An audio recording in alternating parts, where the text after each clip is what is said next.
Welcome to the November 1st, Tuesday edition of the RotoWire Fantasy Football Podcast, sponsored by No House Advantage. Hey, it's trade deadline. We know you guys are all actively watching on Twitter.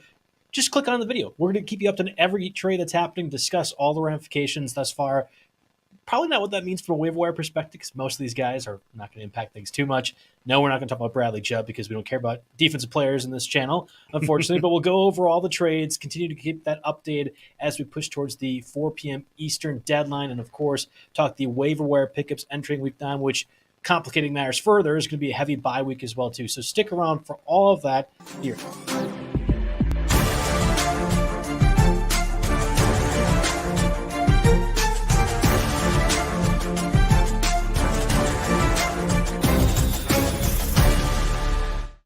Again, welcome to the Tuesday, November 1st edition of the RotoWire Fantasy Football Podcast, brought to you by No House Advantage. You can follow me at JB Fantasy Sports on Twitter. It's Joe Bartel, obviously, and here alongside me, as always, Jake Letarski at RotoJake. It's waiver wire pickups. It's trade deadline. It's a heavy bye week. There's a lot going on, so we'll get right to it. But first, before we do that, No House Advantage is changing the game by offering the most dynamic fantasy sports platform available today. Playing pickup contests versus other people for the shot at winning cash prizes. Download the app, choose a contest, select your player props, earn points for correct picks, and climb the leaderboard for your shot at hundreds of thousands of dollars every week. You'll test your skills versus the house, and you can 20 times X your entry if you hit all your picks. Bet on up to 5 player props, over-unders, or individual player matchups across every major sport, including NFL, NBA, MLB, PGA, MMA, and NASCAR. Sign up with promo code now, NHAWIRE. That's NHAWIRE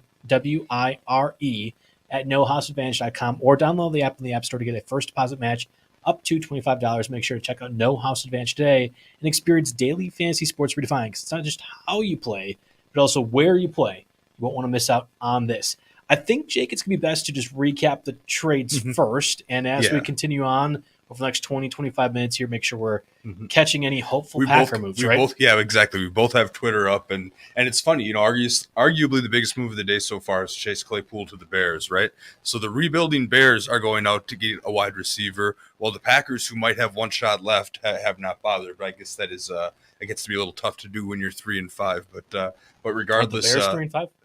The Packers are. I know, and the Bears are too, and yet they're making moves. Yeah. Hey, guess what? Ridiculous. This is going to be a venting session for us as Packer fans as well, too. You mentioned the Claypool deal is probably the most impactful from a fan's perspective. The Bears gave up their second-round pick, it appears, not the one that they acquired by trading Roquan Smith. So, pick 40 through 33? It's just amazing. You go and trade 2 of your best defensive players one day, you trade them away, and then the next day you go ahead and massively help your offense. So this is it's just crazy interesting, because now you have Darnell Mooney, who was already perpetually on the cut list. He's 52% rostered in Yahoo. He would have maybe made an ad session. I don't know.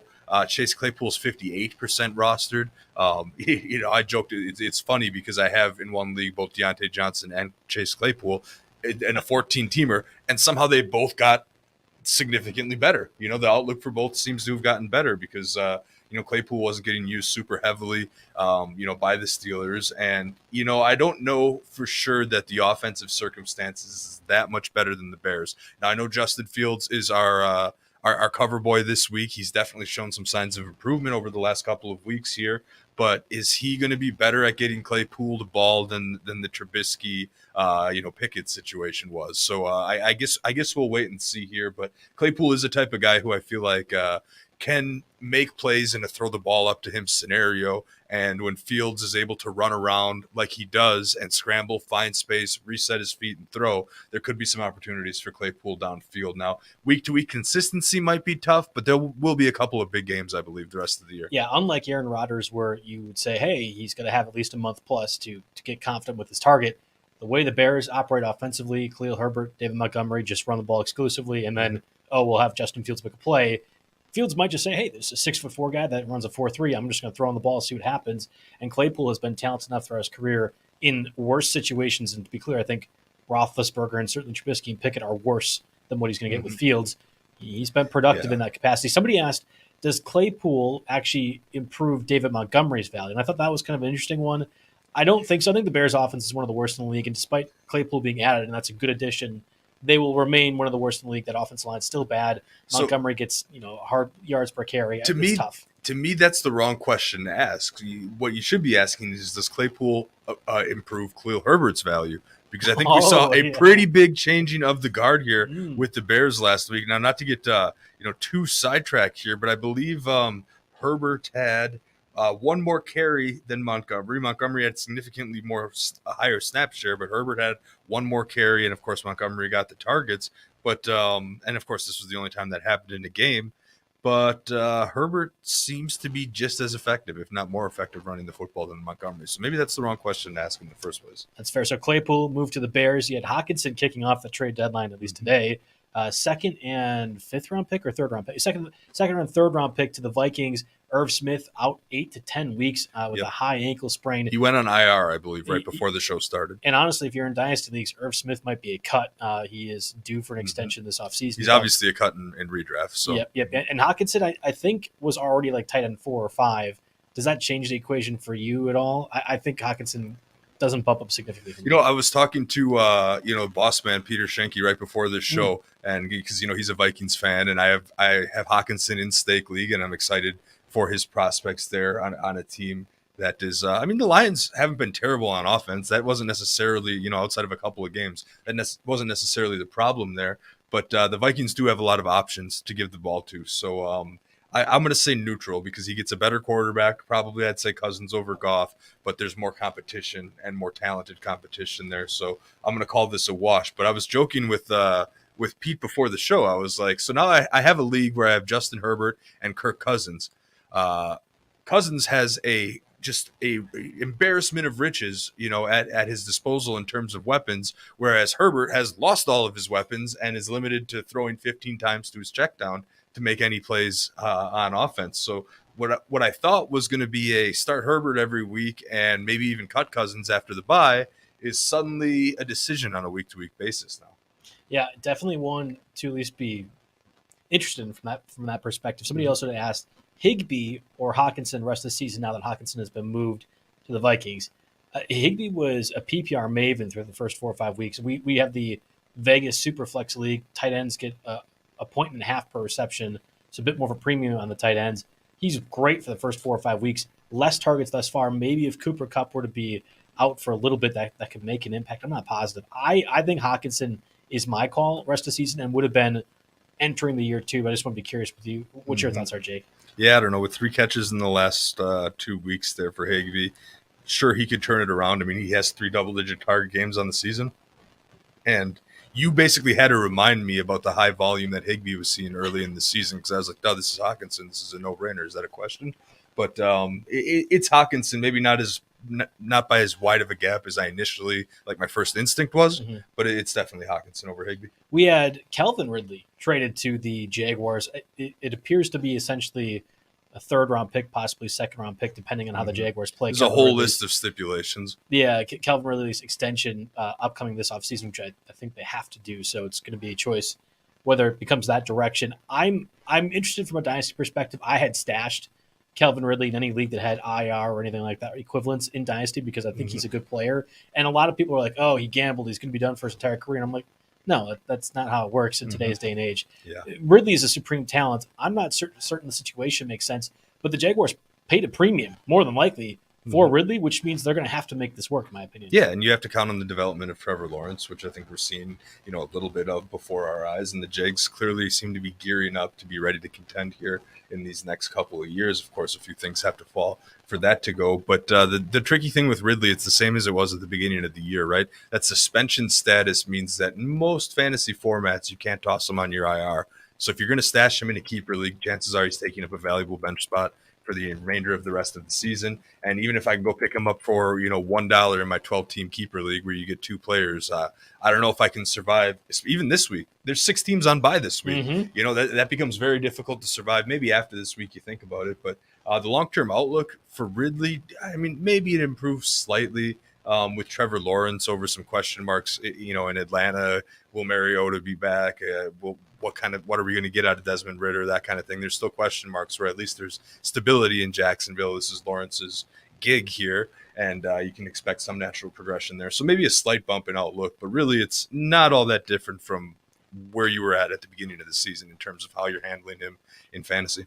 perhaps the biggest trade from a fantasy perspective, at least for our podcast, was essentially twofold. So you had the Dolphins acquire Bradley Chubb and trade away Chase Edmonds to the Broncos. They sent the Dolphins sent a first-round pick. It's now laughable that the 3 first-rounders they got for Lance ended up being trade up for Waddle, getting Tyreek Hill, and now Bradley Chubb. One of the better deals of all time if you put it together in that perspective. So you think Chase Edmonds going to the Broncos, interesting, right? Because Raheem Mostert, hold on. I'm going to outline it, Jake. Yeah, let's hear it. Raheem Mostert now your clear starter for the Dolphins. You have Myles Gaskin as the obvious backup, and given Mostert's injury history, like maybe speculate on that. Flip side of things from the Broncos' perspective, Melvin Gordon been inconsistent since the Javonte Williams injury. You talked last week, Mike Boone is a cut. Latavius Murray has been getting carries, but not good because he's way too old.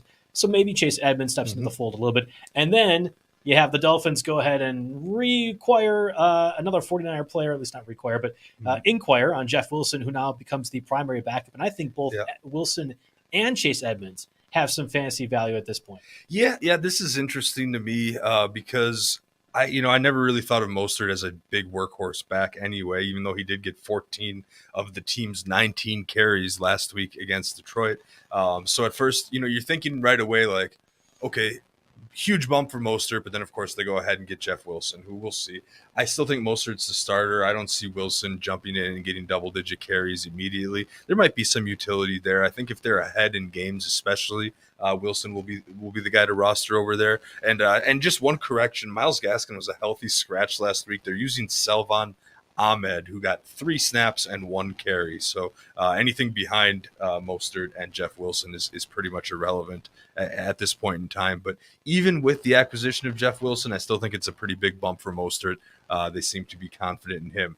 Now, Edmonds to the Broncos is where, maybe the disagreement starts here, because I look at this, I know you were big on Edmonds to start the season, but I look at this Denver committee is what we're going to call it now. We mentioned, Mike Boone's a cut. Marlon Mack is inactive. The Broncos only use Melvin Gordon and Latavius Murray in London, and Gordon saw he saw a handful more snaps, whereas Murray saw a handful more carries.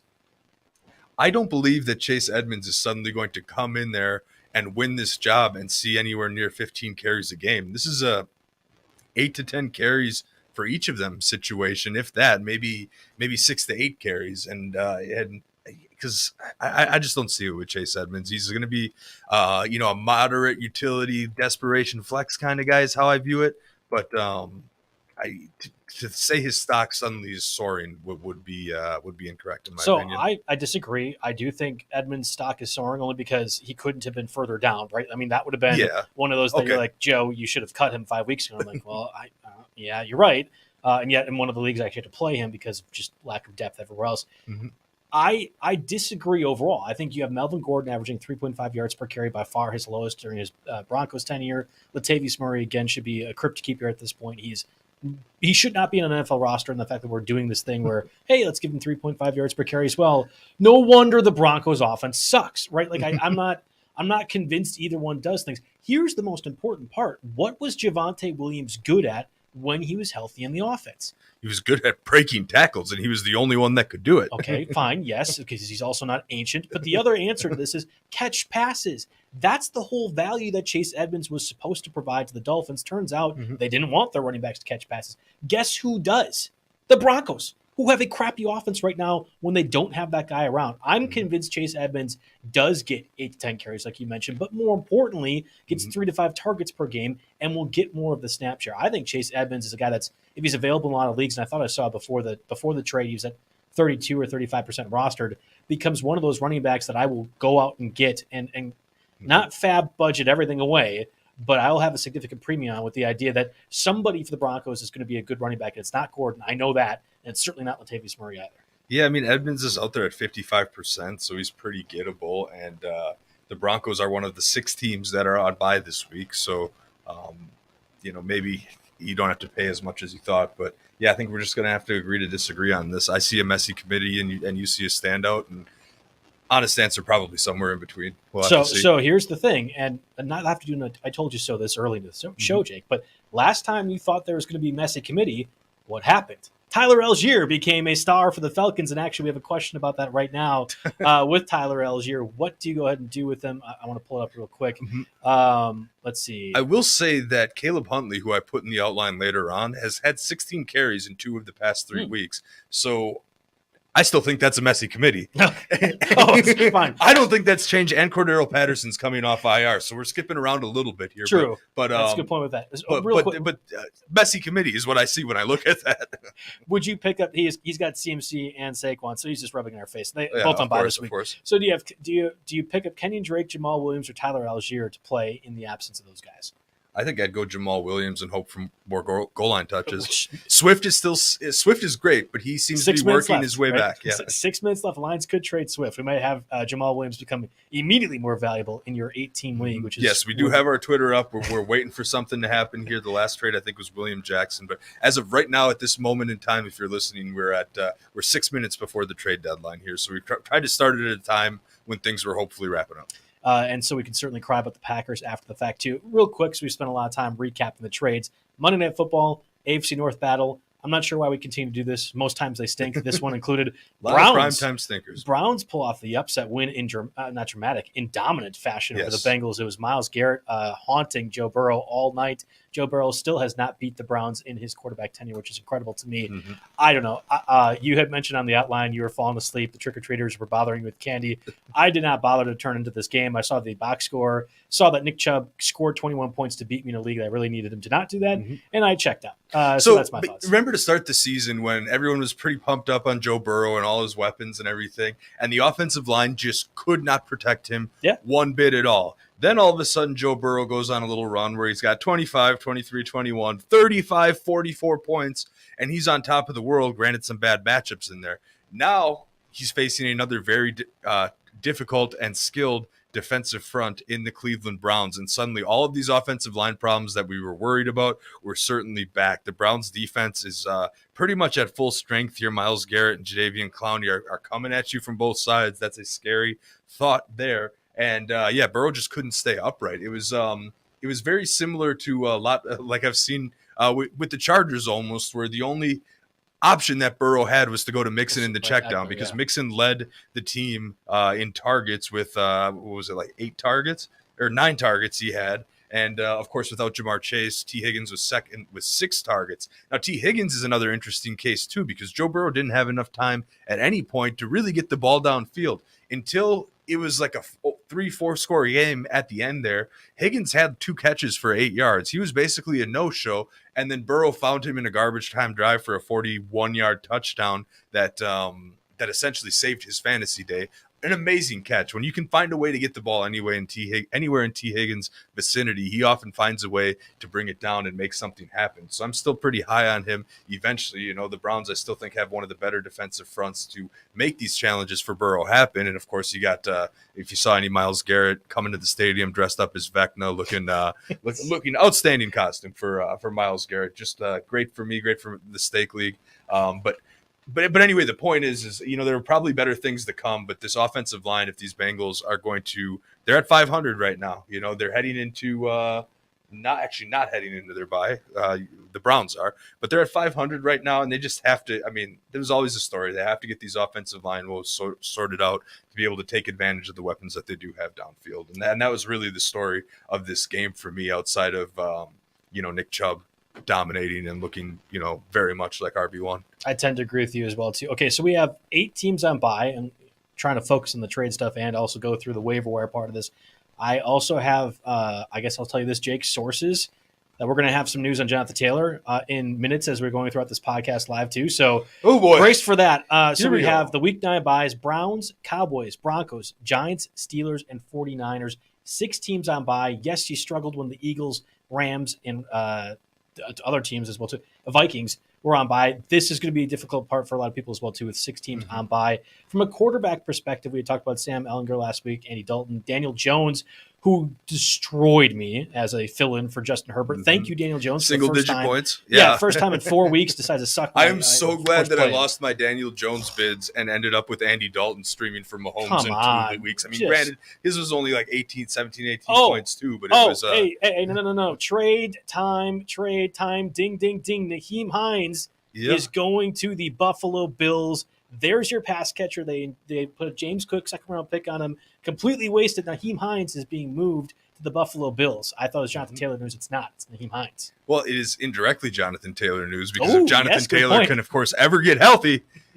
Oh, I was told not to yell into the mic today. You can. I can yell just from back here, right? Up, yes. No, if Jonathan Taylor can ever get healthy, suddenly there are no viable threats to his playing time. I mean, Deion Jackson is not the pass catcher that Nahim Heinz is, and this gets very interesting here because the Colts are getting significantly worse, I feel like, because of this, because Heinz was productive as a third down back, as a pass catcher, and now we know Taylor could do this. He stayed a whole extra year at Wisconsin to show to NFL scouts that he can catch the ball out of the backfield, but dang, we got to get him healthy, and maybe there's some there's a glimmer of hope for all the people who had the number 1 overall pick that are looking to dig themselves out of a major hole right now. Yeah, so here's the issue that I have with Heinz, that he was dramatically overpaid, and honestly, the Bills have overpaid to have a pass catcher. You think back to the offseason, they tried to sign J.D. McKissick. He ended up going back to the Commanders. Oh, darn. We'll have one of our second-round picks because our roster is so loaded on James Cook. People are speculating James Cook is going to be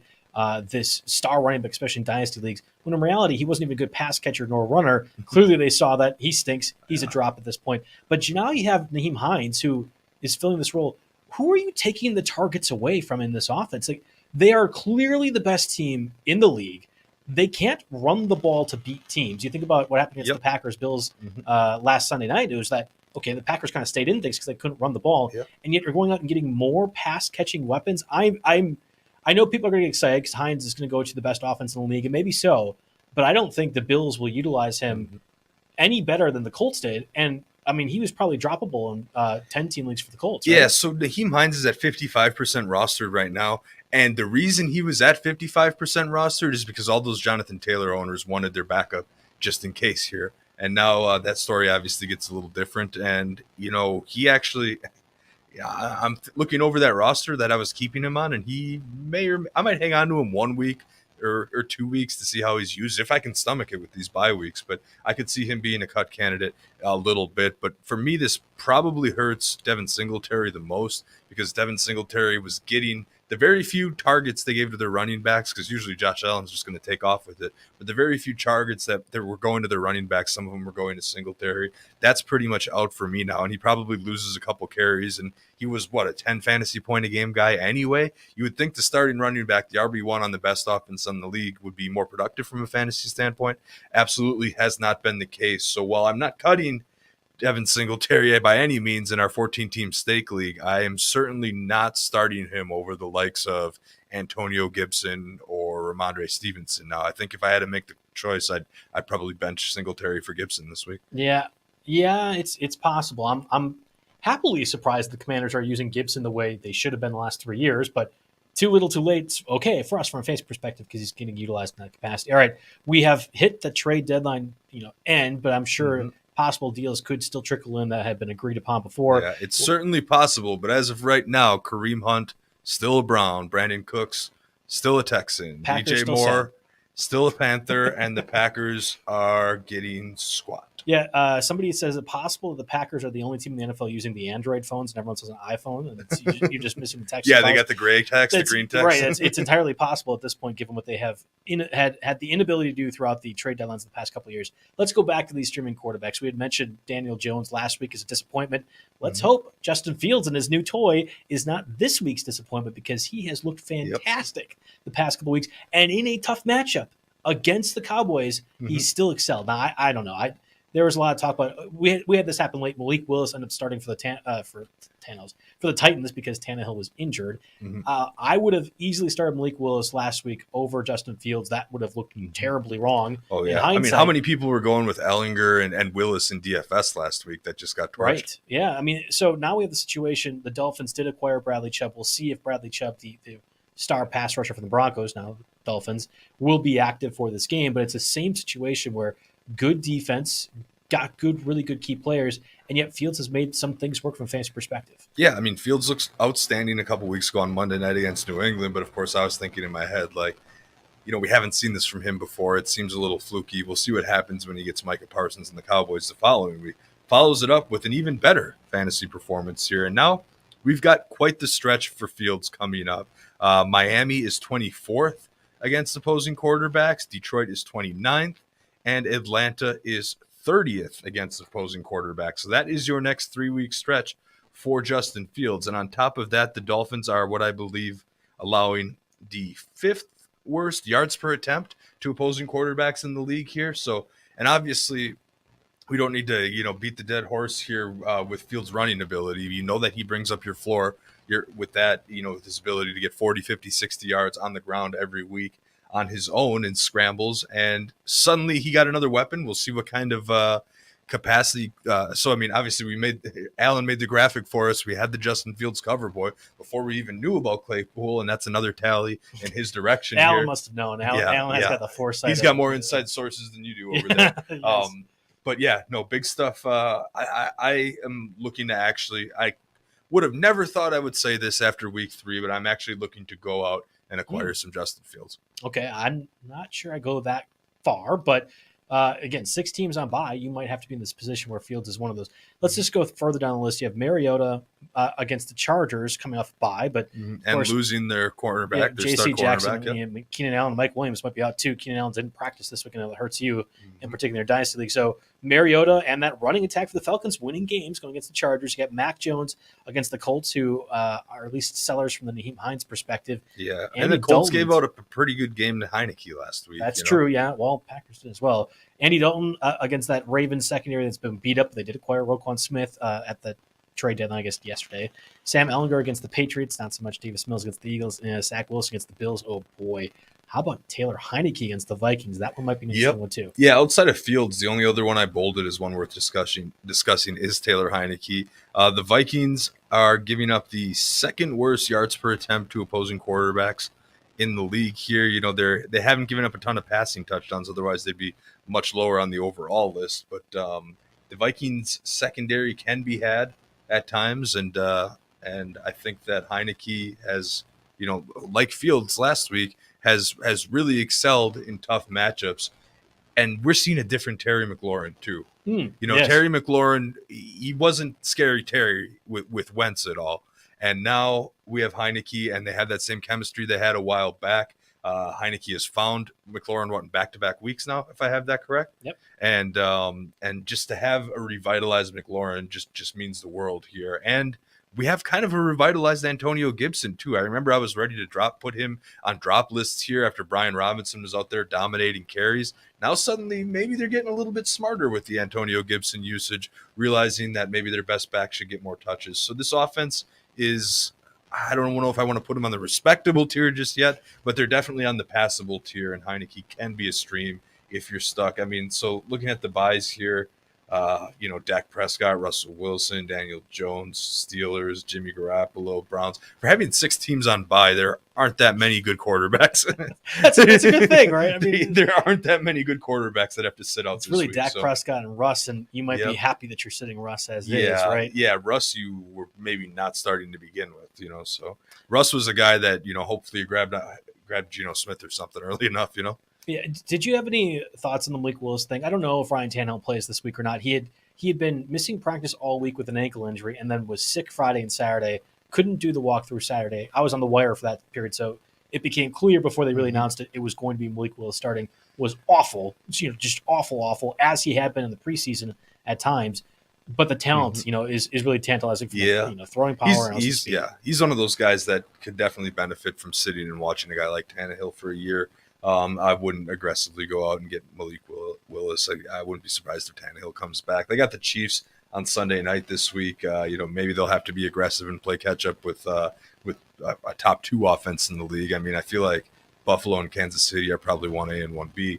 And speaking of trade deadlines, we didn't really talk about the Chiefs and Kadarius Toney. Now see if he makes an impact over there. So that becomes interesting here. But other than that, not much for the 2 quarterback leagues. The Bills are trading Zach Moss and a 6th-round pick to the Colts for Heinz and a 5th-round pick. So everyone's saying Deion Jackson immediately filling in as the pass catcher for the Colts. Well, not so fast. Zach Moss really was the pass catcher, and I know Singletary was too. But that's an intriguing option. I think Zach Moss is better than people, and the Bills certainly seem to be utilizing him in that capacity. I don't know. I'm interested. I would have said Deion Jackson was somebody I would talk about in the running back running back section.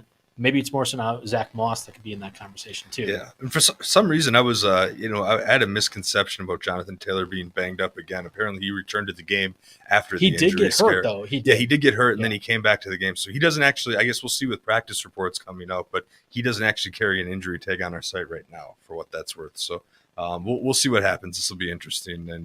And as far as as far as the Taylor owners, suddenly it is a Moss Jackson handcuff situation here, which is interesting to note. All right, let's get a word from our sponsors, Blue Wire. For the video audience, we'll be right back. Audio audience, stick around. Okay, so we are back. We've been discussing the trade deadline. We went over the Monday Night Football game as well too. Let's get to the running backs, and thankfully the trade deadline happened, and we waited for it because, to be honest, waiver wire pretty bleak right now. The Falcons situation is probably the one that's most interesting. And yes, Jake, I know I'm bouncing around a little bit, but of course, yeah. You have Caleb Huntley at 4% roster. He took 16 carries to Algier's 14. Algier was obviously way better, but yet you have Cordero Patterson, who is eligible to return this week, and also we have Arthur Smith, head coach for the Falcons, saying they're going to know Patterson's stats probably more later Wednesday. I keep forgetting we do this on Tuesdays, but later Wednesday. And that also counts Darrell Williams as well, too, who's been under reserve for the Falcons. It's entirely possible if Patterson's active. Is it Damian or Darrell? I mix them up because Darrell's the Cardinals, right? Oh, yeah, you're right. Thank you. Damian Williams. Yes, thank you for the correction. Because Darrell Williams is with the Cardinals. Damian Williams possibly also off of injured reserve as well, too. Patterson's the clear guy when he's healthy. It's a matter of if he's healthy. So this becomes a conversation where, okay, you're missing a lot of really good running backs and not quarterbacks, but good running backs. Hey, Huntley got a lot of work. Oh, wait, that might go completely haywire. If a call happens, or if they end up just utilizing even the Damian Williams, not the Darrell Williams. Yeah. So while the quarterbacks on bye are pretty terrible, the running backs on bye, there's a whole lot of options. Obviously, Saquon, McCaffrey, like we mentioned from our user question, Chubb, whether Zeke or Pollard, the Broncos committee, whatever, Najee Harris, whatever you're messing around with, it's a bad week for bye week running backs. So the only actionable thing I would take from this, in my opinion, is if Patterson does not return, then Huntley could be a serviceable desperation play. You still probably look at Algier first, and I'm fine with that. And he is, I'm checking on his ownership. Algier's only 55%, so he's probably worth a look first if you need to fill in. Then you could look at Huntley and hope for double-digit carries and hope for the best, maybe that he vultures a touchdown or something along those lines. But that's really how I see this, because once Cordero comes back, I'm not necessarily in any hurry to pick up Cordero either. But again, we're going to, like I said right at the beginning, we're going to have a very messy committee. Yeah, I'm interested. I mean, I was on Algier from the beginning, and yet I didn't actually go ahead and get him in most places. I thought, oh, my roster's fine. It was definitely not fine in most of those places. Algier has been more than capable as running back 2 or flex. Thankfully, I was able to benefit from the Panther situation, which we outlined 2 weeks ago. Well, wow, did that get to be a great payoff, because Deonta Foreman immediately steps in. We did this podcast last week saying, hey, if Chuba Hubbard gets hurt, it's Deonta Foreman all wheels up type of deal. Did we have him as number one? I can't remember. It was. I think we kind of like a 1A, 1B situation. We were saying Foreman was going to be a guy that we want. I probably had Gus Edwards as one, but of course you can't predict the injury. Yeah, he gets injured during Thursday's game, which is tough. I mean, I don't know in what areas Deonta Foreman is still available, but if he is, I think that's the Panthers can't go back, right? A 31-point fantasy day. Foreman quite literally was the reason why they were competitive in that one. I know DJ Moore caught that deep touchdown on the Hail Mary, but it was Foreman that really kept things going.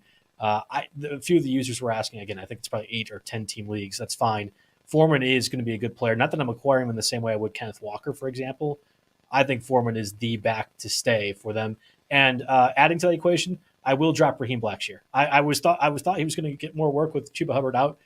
He once again got very little snaps.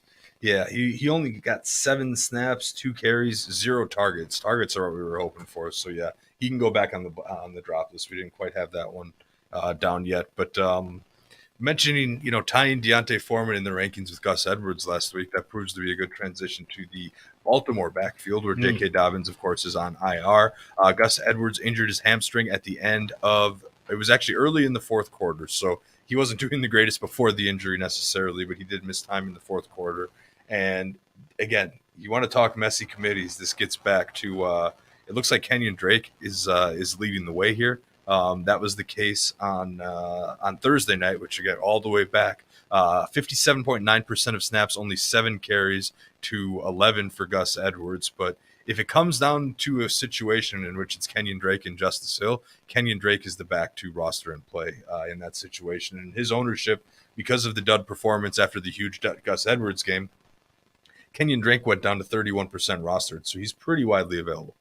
I mean, do we know if Gus Edwards is going to be out for a period of time, or is it just kind of a day-by-day situation with the Ravens? We'll get a better idea when the old practice reports come out. Right now, of course, right. It's just a questionable hamstring situation. He is apparently day-to-day. You don't love a soft tissue injury because of its chance of re-injury. So, again, if you have to do FAAB tonight, you're bidding on Drake, kind of gambling and rolling the dice here that he ends up leading the backfield with Edwards either out or limited.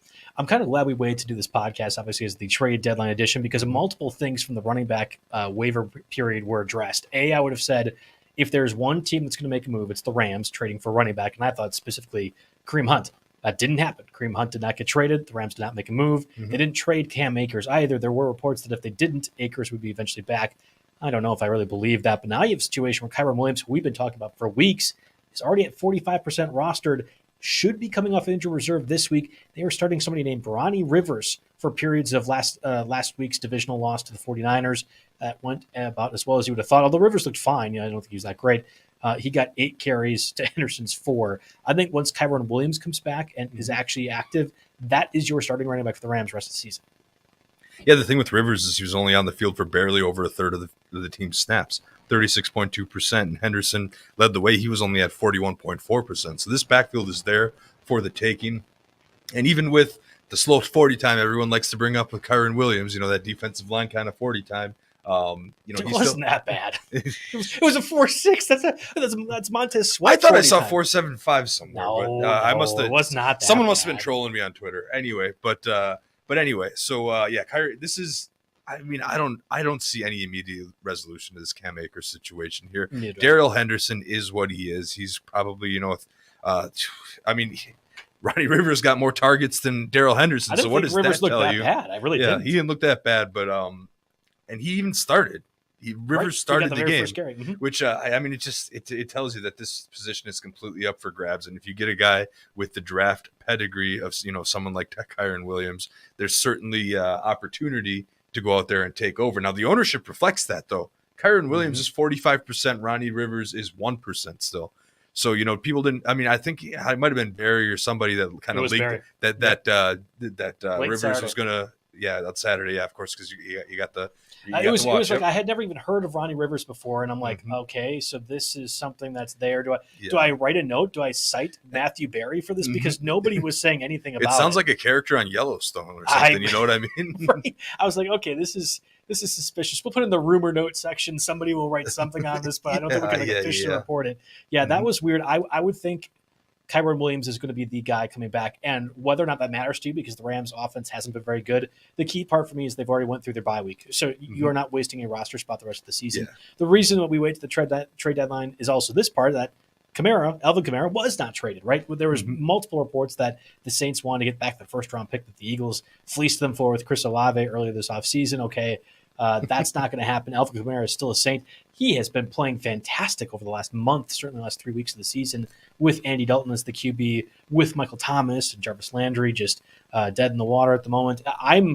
I'm happy, at least from a fantasy perspective, Kamara wasn't traded, but that means that a guy like Mark Ingram and even Dwayne Washington have basically zero value in spot. I was stretching for running backs when I jotted this down. It was like, well, Ingram hurt his knee. Kamara might get traded. Who's the guy then? But, obviously that's moot if Kamara doesn't get traded. I did want to bring up one more running back, though. He's someone that we touched on last week. And, of course, this team was on a bye, so his ownership was down to about 20 – or it's down to 34%. So, and that man is Isaiah Pacheco of the Chiefs. Now, you talk about late week start sit news. For whatever reason, the Chiefs decided that Pacheco was going to get the start over Edwards-Helaire before the bye. Now, he didn't necessarily do a ton with that opportunity, but he did not look terrible either. And if you play by the theory that after the bye week, rookie running backs kind of get let loose a little bit, obviously, here we are after the Chiefs bye week. You've got a top 2 offense in the league. It's them in Buffalo, and Pacheco is around. Someone I have a situation in a 14-teamer where I was desperate. I need an RB2 somehow, and the waiver wire is absolutely disgustingly barren, and someone had dropped Pacheco in a roster crunch, and I paid $23 on him to get him. Okay. So I've got enough confidence because that's what I felt. I needed to get him even before the bye week here. So I've got some confidence in him possibly emerging a little bit now. Jerick McKinnon is around. Obviously, Edwards-Helaire is going to have some kind of role. So will he dominate? No, but will he be productive enough to be? I mean, right now I'm looking in that particular league. It's Isaiah Pacheco or AJ Dillon, right? So Right. So I mean, the outlook for Pacheco is just as favorable, if not better. So there are scenarios when maybe you take a look at him over some of these options that we've talked about, or if you're lucky enough to avoid this bye week craziness and your starters are making it, and you have a bench spot to use, why not grab Pacheco and wait and see? Because that's a potentially, it's just a high ceiling pickup. I like that a lot, whether it be 12-team or 14-team. I think the 10-team thresholds where it gets 10-team you can probably go and leave them out for next week, if you have to. I would anticipate that as well too. It's funny you had listed a couple of stashes and cuts a little bit earlier in this. Guys like James Cook, not anymore with Nahim Heinz. Mm-hmm. That's an absolute cut. Same with Dearness Johnson with Kareem Hunt staying in the Browns. Mm-hmm. Jeff Wilson, definitely don't want to cut him after the trade. I think I think he has value as the backup for a running back that has had history of injury concerns in Raheem Mostert, and we know how valuable Mostert has been. Oh God, it just clicked to me that they're reunited from their San Francisco days. Yes. And Mike McDaniel, right, the coach for both of them, is not the head coach for that situation. Oh boy, Jake's a little bit slow on this one. That's fine. I think Kyron Williams, if he's available, is the top pick from a running back perspective, and I think that tells you all you need to know on the Week 9 waiver wire because there's just not a lot. Yeah, I'd go Kyron Williams, and then honestly, I'd probably look to Pacheco because I want to try to grab some upside if I can. Okay. Dontrell Hilliard's only 12% rostered. You talk about a Derrick Henry handcuff, and there's even sometimes on occasion a tiny bit of standalone value. In the 14-teamer where I have Henry, for example, Hilliard has been on my roster all year. I haven't even thought about dropping him. Again, if you're looking at the last bench spot that you have and you need someone that could be a break or two away from hitting it big, Hilliard's a guy that you could look at. We have to burn through the receivers pretty fast. Thankfully, there's not a lot of big name players just like the running backs. Before we do that, though, let's get a word from our sponsors here. NFL All Day is the officially licensed digital collectible of the NFL. It's a whole new way to express your fandom by owning the greatest moments from your favorite players and teams. Each moment on NFL All Day features a limited edition video highlight of one of the greatest plays from NFL's past or present, from OBJ's iconic one-handed catch to Patrick Mahomes' 5 touchdowns on 5 straight possessions to Brian Urlacher's 85-yard pick six into the Packers. We don't like that one. There's truly a moment on NFL All Day for every fan. And it doesn't stop at being able to own a collection of your favorite moments, because NFL All Day rewards collectors for their fandom. You see, NFL All Day collectors have earned once-in-a-lifetime experiences like literally going on stage at the draft to announce draft picks and meeting some of the biggest names from the 2022 NFL Draft at the NFLPA Rookie Premiere. What's the best way to get started? Head to NFLAllDay.com to sign up and redeem a free limited edition NFL collectible featuring Patrick Mahomes. Don't miss out on NFL All Day's next generation fan platform and start unlocking rewards and experiences today. So from the trade perspective, the biggest winner would be George Pickens, right? And we have been talking about him for weeks. Unfortunately, he's far past our 50% threshold on Yahoo. He's still worth looking up. He was like 65% or something when I last checked. So he's still worth typing in at least to see if you can go ahead and get him. And suddenly he becomes addable in a 10-teamer as well. Yeah, we had talked about Marquise Goodwin last week with DK Metcalf and Tyler Lockett both out. Well, he didn't do a whole lot. What happened with DK Metcalf? I don't know. I'm happy about it. I'm okay. I guess so. I blew almost a quarter of my budget in Dynasty getting Goodwin to make up for Allen for a week. And Allen's not going to be out for a week. It seems like Wan'Dale Robinson is okay, fine enough. We'll have to talk about the Chargers situation again with Mike Williams out for multiple weeks, Keenan Allen not practicing today. And then I think the biggest one is your boy, and my boy kind of. I had sold on him, but you're back in. Terrace Marshall. Look at Terrace Marshall. Well, he's 9 targets, 87 yards. I'm like, let's go. I'm all in on Terrace Marshall. No, you only caught 4 of those 9 targets to get 89 yards. So we'll maybe just hit the brakes, tap the brakes a tiny bit here. But he's someone that, last week it was kind of one of those roster dead weight situations. Well, let's grab Marshall and see what happens. Now, DJ Moore didn't move anywhere, but Marshall is suddenly on the field and producing. So he's absolutely a player that we have to watch for. Yeah, it's interesting. So which of these receivers? We had the Rashad Bateman injury, obviously with the Ravens last Thursday. It was Mark Andrews, Gus Edwards, and Bateman. Bateman's going to be out multiple weeks now. Devin DuVernay had been a topic really at the beginning of our season when we were talking about free agent ones. We're going to have to do, at the end of the year, we always do the top waiver wire additions. And there hasn't been a lot of clear names. I kind of think Devin DuVernay is going to be one of the wide receiver categories. He's now at 53% rostered, really close to our threshold. Then there's Demarcus Robinson, who's been known as a good blocker throughout his career, was getting a decent amount of targets in that Thursday game post Bateman. I don't know. I'm not convinced. I think the biggest winner, if Bateman's out and Mark Andrews out, is a guy not even listed as wide receiver, but Isaiah Likely, who caught that touchdown. Absolutely. And also has the infamous meme now where it says, how many beers do you want to drink? And it's how Likely many beers 80. am I going to drink this weekend? Likely 80. Yes. So I don't know. What's your thought with Bateman out?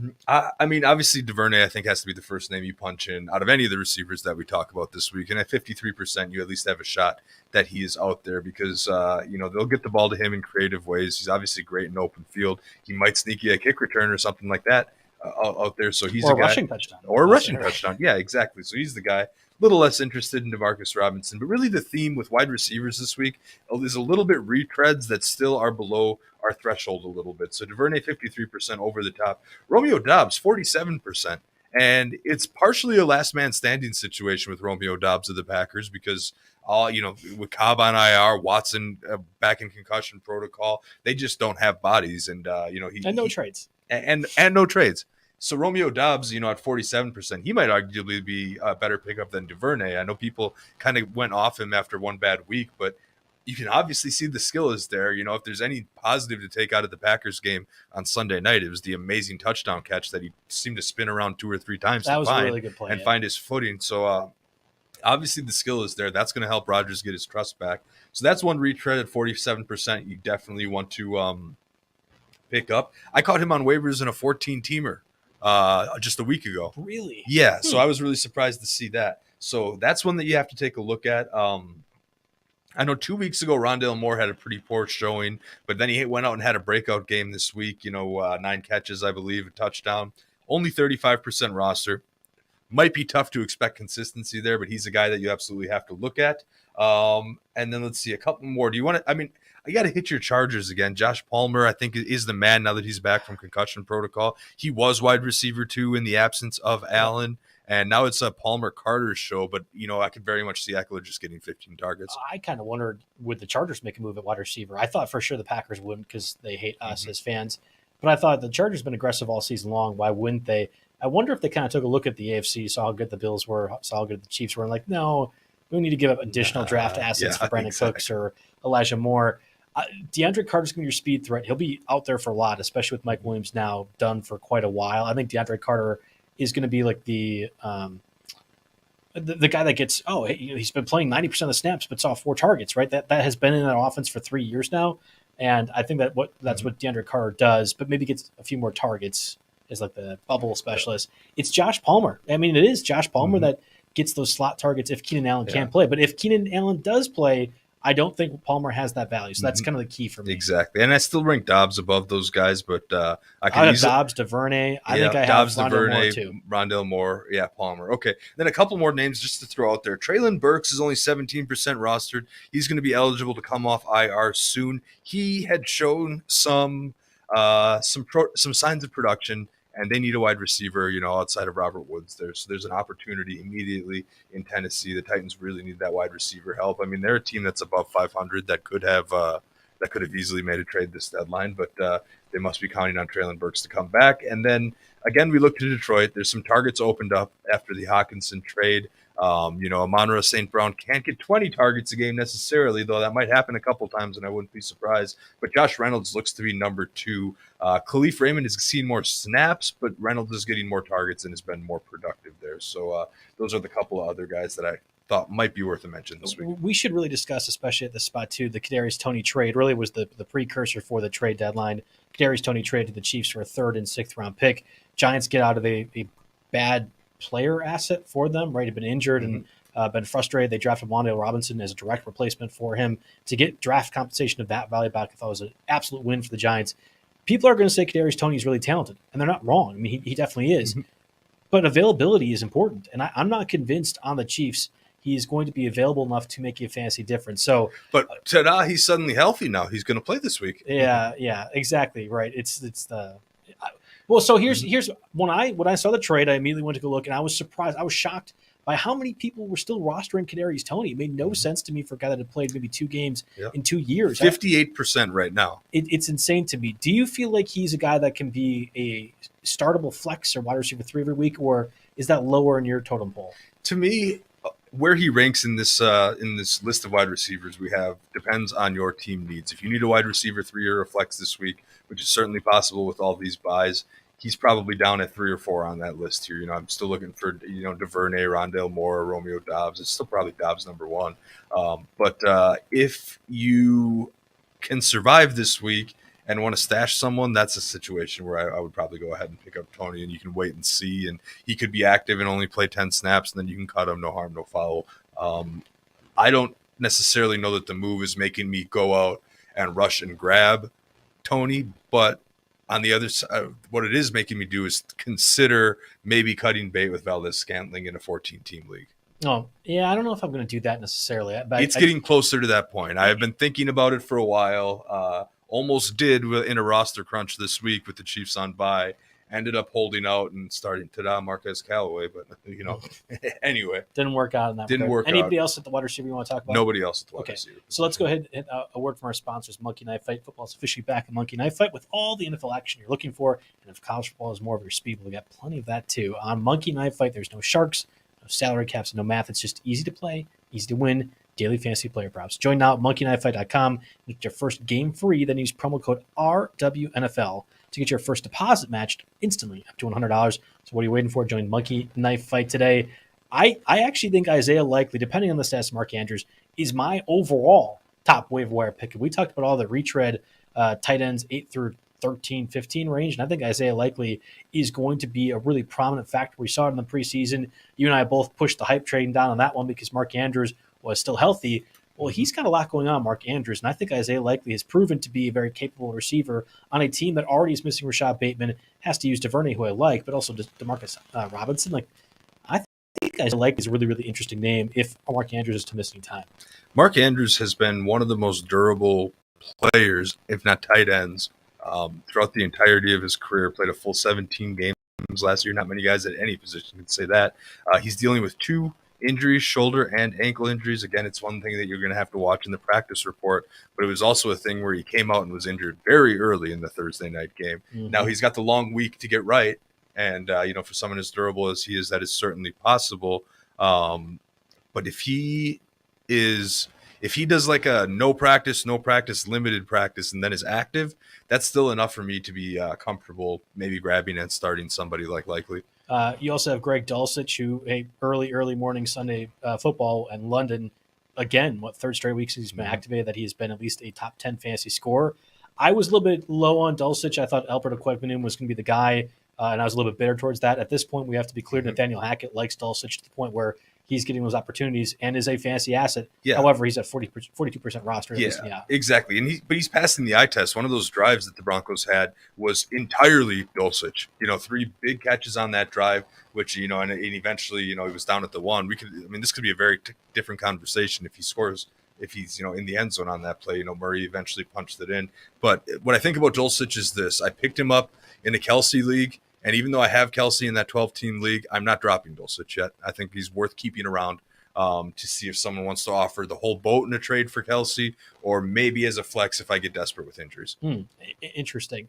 We also have Evan Ingram, who at 43% roster. Again, it's a little tougher for tight ends. He had the 6 targets, but 55 yards and a touchdown. When we're talking about lower end bye week fill-ins, I think Evan Ingram makes a lot of sense there. Mm-hmm. Yeah, no, he's absolutely fine in this situation. The thing I like about him, too, is he doesn't really leave the field 93.8% of snaps. Yeah, he's had his drop issues in the past, but the volume and his presence on the field is going to do the trick for you. So the other one we mentioned with TJ Hockenson dealt to the Vikings is Brock Wright that will step in as the starter. However, James Mitchell is a rookie 5th-round pick, far more athletic than Brock Wright. Mm-hmm. I'm not sure we're going to see either one step up necessarily. But if you are in a super deep league, or like the Scott Fishbowl, which puts a premium on the tight ends, or other one of those tight end premium ones, and you have roster spots, this is the same situation to me as Chuba Hubbard and Deonta Foreman, but at tight end, one of those guys is going to emerge. I'll have both my roster to make sure I get the correct one.